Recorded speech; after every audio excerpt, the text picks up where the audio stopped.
الناس تأمرون بالمعروف تنهون عن المنکر صدق اللہ المولانا العظیم وبلغنا رسوله النبی الامین المتین الکریم ونحن على ذلك لمن الشاہدین والشاکرین والحمد للہ رب العالمین۔ سب سے پہلے یا قوم اللہ صلی اللہ تعالی علیہ وسلم کی بارگاہ میں درود پاک پڑھ لیجیے۔ اللہم صلی علی سیدنا شفیعنا مولانا بارک وسلم صلی علیہ وسلم وسلام علیک یا رسول اللہ صلی علیہ وسلم علیک یا حبیب اللہ صلی اللہ تعالی علیہ وآلہ وسلم۔ پیارے آقا صلی اللہ تعالی علیہ وسلم کا فرمان، جب تم مسجد میں داخل ہو تو اعتکاف کی نیت کر لو، اس لیے کہ اعتکاف کی نیت کرنے کے بعد اللہ پاک ہر سانس کے بدلے ایک نیکی دیتا ہے اور ایک گناہ کو مٹاتا ہے اور ایک درجہ بلند کرتا ہے۔ نیت کر لیجئے، نویت سنت الاعتکاف۔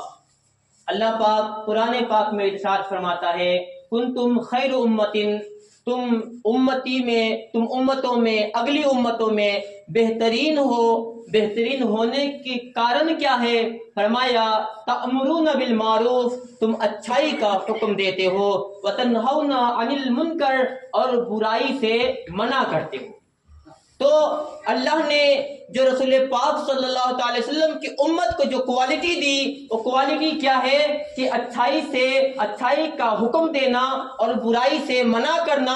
تو جب تک رسول اللہ کی امت میں یہ کوالٹی باقی رہے گی تب تک یہ امت کامیاب رہے گی، اور جس دن اس امت کے اندر سے یہ کوالٹی کہ تم بہترین ہو، اچھائی کا حکم دیتے ہو، اور بدترین ہو، برائی کا حکم دیتے ہو، جب یہ کوالٹی ختم ہو جائے گی تو رسول اللہ صلی اللہ تعالی وسلم کے امتیوں کے اندر سے یہ جو اللہ نے کوالٹی اور اللہ نے جو گفٹ دیا ہے، جو اللہ نے امتی کو بلند کیا ہے، اس کے اندر کی بلندی پستی کی طرف ڈھلنے کی شروعات اور اس کی سٹارٹنگ شروع ہو جائے گی۔ تو یہ رسول اللہ صلی اللہ تعالی علیہ وسلم کی امت کی یہ خاصیت ہے۔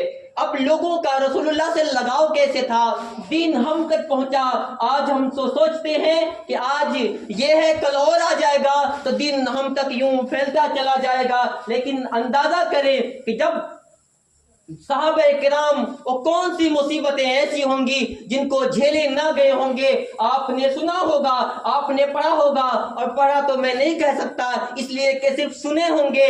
آپ نے سنا ہوگا کہ حضرت بلال کو کیسی سزائیں ملی، حضرت خبیب کو کیسی سزائیں ملی، حضرت انس کو کیسی سزائیں ملی، حضرت خباب کو کیسی سزائیں ملی۔ لوگوں نے اتنی ساری مصیبتیں جھیل کر ابو بکر کو کیسی سزائیں ملی، حضرت عمر کو کیسی سزائیں ملی، حضرت عثمان کو کیسی سزائیں ملی۔ یہ ساری سزائیں کاٹ کاٹ کر رسول اللہ کے دین کو قیامت تک کے لیے امت کو گفٹ دیا کہ تاکہ امت قیامت تک اس گفٹ کو لے کر جائے، جب تک لے کر جائے گا یہ امتی جو ہے وہ کامیاب رہے گی، اور جس دن چھوڑے گی وہ برباد و ناکام ہو جائے گی۔ لیکن آج ہمارے اندر جو ہے وہ کوالٹی دھیرے دھیرے دھیرے دھیرے ختم ہو جا رہی ہے۔ آج ہم چاہتے ہیں کہ ہمارا امام دودھ کا دھلا ہو، ہمارا امام ہیرے جواہرات سے مزین ہو، اور تنخواہ کیا دے؟ 6000، تنخواہ کیا دے؟ 5000، تنخواہ کیا دے؟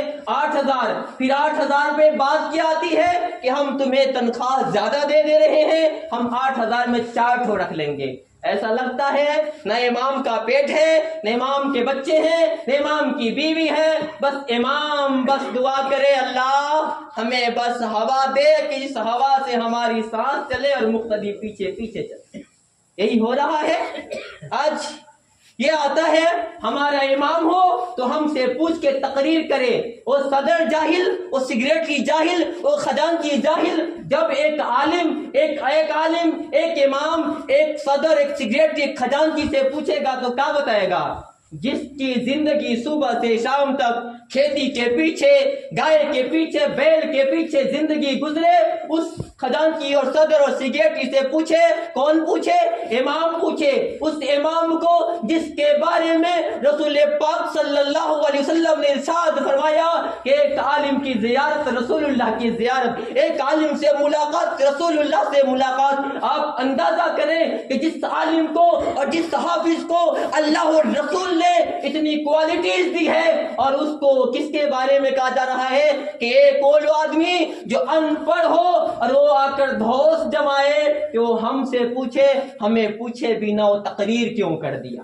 الرجی ہے یہ پبلک میں، قوم میں الرجی ہے۔ اگر یہی الرجی باقی رہا تو جیسے آج ہمارے بیچ میں رہنے والے جاہل، ویسی ہماری آنے والی نسلیں بھی، بولیے پڑھے لکھے نہیں، جاہل جاہل۔ اور جب یہ جاہلوں کی تعداد بڑھتی رہے گی تو اللہ کا فرمان کنتم خیر امۃ تأمرون بالمعروف وتنہون عن المنکر، تم بہترین ہو۔ کارن کیا ہے؟ اچھائی کا حکم دیتے ہو۔ اب جسے پتہ ہی نہ ہو کہ اچھا کیا ہے، جسے پتہ ہی نہ ہو برا کیا ہے، تو پھر بتائیں کہ وہ اچھائی اور برائی کا حکم کیسے کرے گا؟ کیسے کرے گا؟ نہیں کر سکتا ہے۔ تو اسے اچھائی اور برائی کو سیکھنے کے لیے، جاننے کے لیے، اچھا کیا ہے جاننے کے لیے، برا کیا ہے جاننے کے لیے کسی پڑھے لکھے کے پاس بیٹھنا ہوگا۔ جب تک بیٹھو گے نہیں تب تک نہیں سیکھ سکتے۔ جب رسول پاک کا شہر مدینہ کو بسایا گیا، وہ بسانے والا کون؟ جسے یمن کا بادشاہ، اور اس بادشاہ کا نام تھا تبا۔ نام کیا تھا؟ تبا نام تھا، جس نے 132,000 لوگوں کو سوار کر کے اور 113,000 لوگوں کو گھوڑے پہ پیدل چلا کر اپنے ملک کا دورہ کرنے کے لیے، اپنے دیش کی وزٹ کرنے کے لیے نکلا کہ چلو ہم اپنے سلطنت کی وزٹ کر لیں کہ ہمارے رعایا کیسے چل رہے ہیں، ہمارا رعایا کیسے ہیں، ان کا کنڈیشن کیا ہے۔ اور ساتھ ہی ساتھ اس میں 400 علماء کرام کو بھی رکھا۔ وقت کا بادشاہ تھا۔ آج کا کوئی جاہل ہوتا تو کہتا یہ مولوی ملے کو ساتھ میں کیوں رکھو گے، یہ اتنے سارے چیلے چپاٹی ہیں، یہ ہمارے لیے کافی ہے، ان ملوں کی کوئی ضرورت نہیں۔ لیکن وہ یمن کا بادشاہ تبا، جس نے 400 علماء کو اپنے ساتھ رکھا اور اپنے شہر کا وزٹ کرنے کے لیے نکلا۔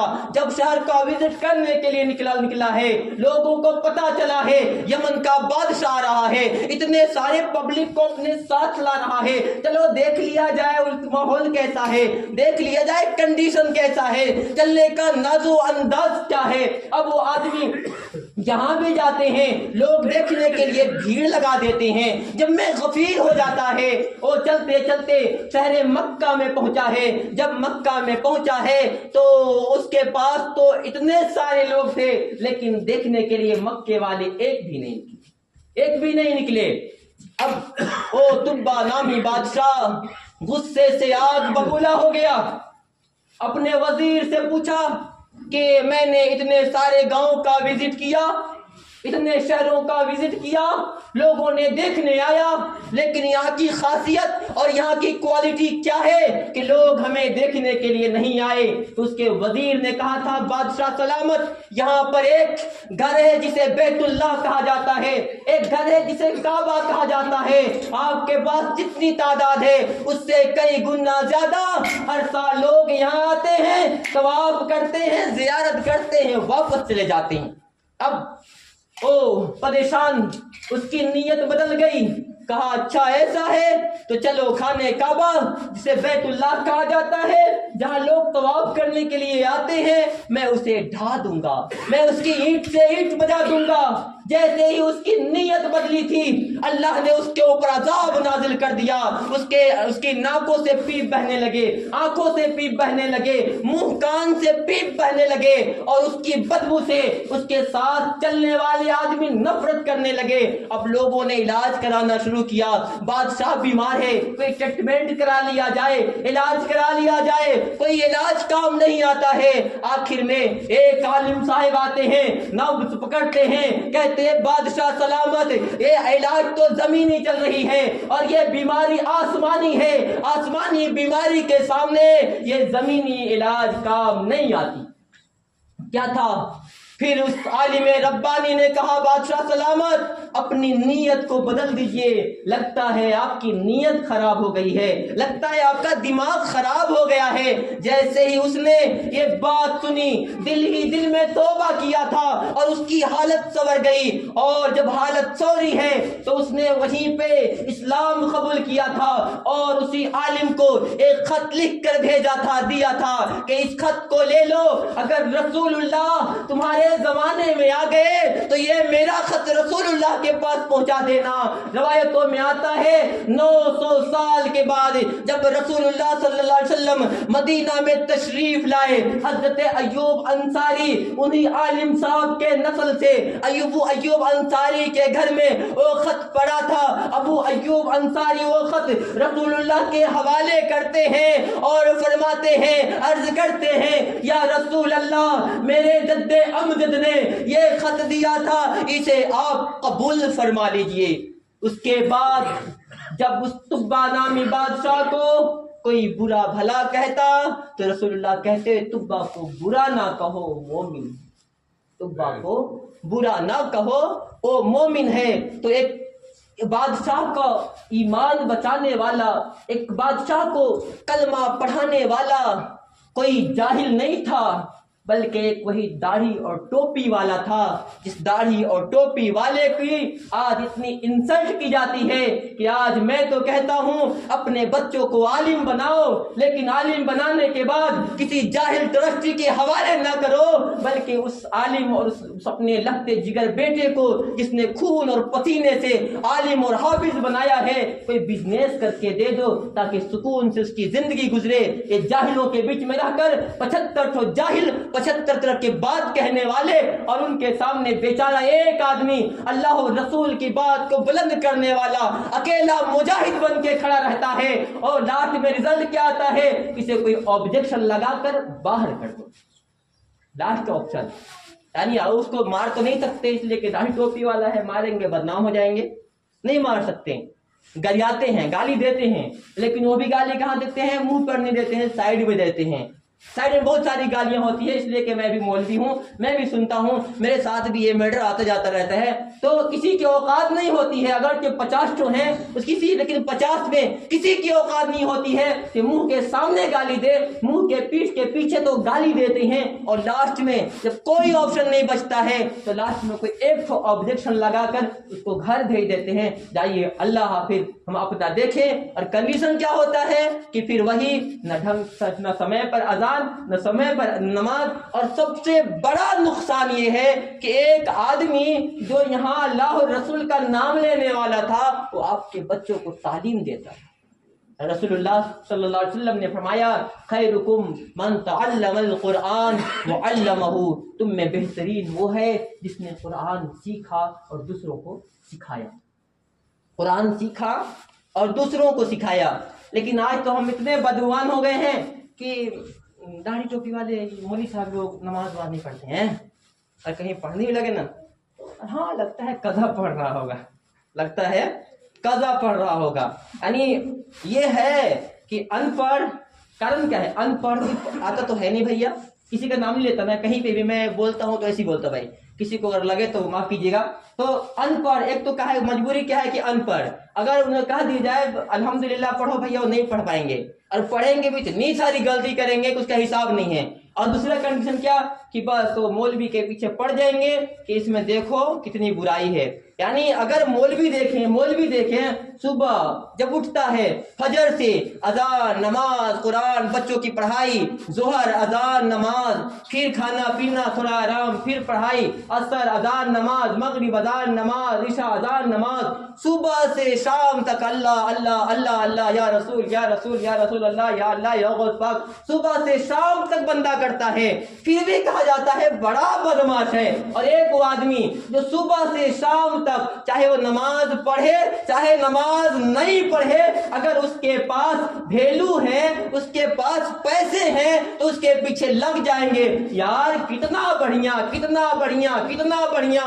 اگر جو صبح سے شام تک اللہ اللہ یا رسول کہہ رہا ہے، اگر کوئی اس کو کہتا تو ثواب ملتا، لیکن کہہ اس کو رہا ہے جس کو نہ حلال کی تمیز نہ حرام کی تمیز تمیز، نہ جائز کی تمیز، نہ ناجائز کی تمیز، آپ اتنے میں سے پوچھ دیا جائے بھائی آدمی جب ناپاک ہو جائے کتنی صورتیں ہوتی ہیں ناپاک ہونے کی. اگر آدمی ناپاک ہو جائے، کپڑا ناپاک ہو جائے تو آدمی کا کپڑا پاک کیسے ہوگا، آدمی کا بدن پاک کیسے ہوگا؟ ٹھنڈ کا موسم آ گیا، ٹھنڈ میں لوگ کیسے دھلیں گے، کیسے نہائیں گے؟ پتہ نہیں ہوگا، نہیں پتہ ہوگا کچھ نہیں، لیکن بس وہی لگے رہیں گے.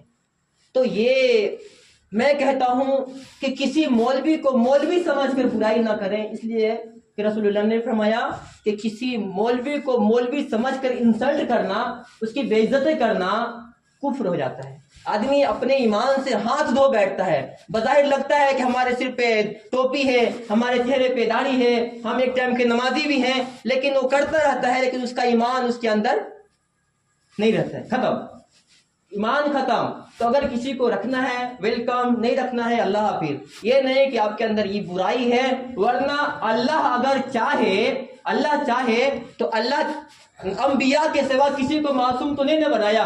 گناہ تو آدمی سے ہوتا ہے، آدمی سے گناہ ہوتا ہے، صرف اللہ کے نبی معصوم ہیں، اللہ کے رسول معصوم ہیں، باقی تو ہر ایک سے گناہ ممکن ہے کہ نہیں ممکن؟ ہر ایک سے گناہ ہو سکتا ہے. اگر اللہ چاہے، فور ایگزامپل مجھے، کہ میں صبح سے شام تک کتنا گناہ کیا ہوں، کہ اللہ ہمارے گناہوں کو ظاہر نہیں کر سکتا ہے؟